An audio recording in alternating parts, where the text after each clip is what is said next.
একটা ইউনিক ধরনের আমি পেন্সিল বক্স দেখাবো, তোমরা শুধু ভিডিওটা দেখতে থাকো।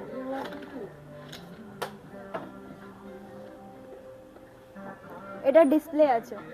ওকে,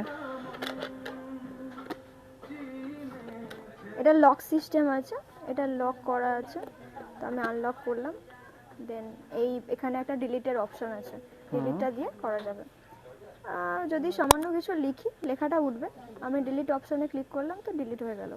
আর এটা যদি আমি লক করে দিই, বাচ্চারা হয়তো কিছু আঁকলো, সেটা কিন্তু ডিলিট অপশনে ক্লিক করলে আর ডিলিট হবে না, এটা কিন্তু থেকে যাবে। তো খুবই ভালো বাচ্চাদের জন্য, পড়াশোনাও করলো, কোনো কিছু করলো, তার একটু বেশি ভালোও লাগলো।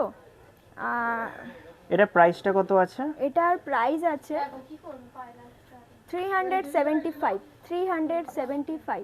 375। ওকে, আমি একবার আনলক করছি, করে এটা ডিলিট করলাম। আর এই যে এখানে এই পেন্সিলটা, এটা একটাই থাম্বনেল আছে, একটাই বক্স আছে। ওকে, পুরোটা একটাই বক্স? পুরোটা একটাই আছে। আচ্ছা, ঠিক আছে। কেমন লাগছে কমেন্ট করে জানিও।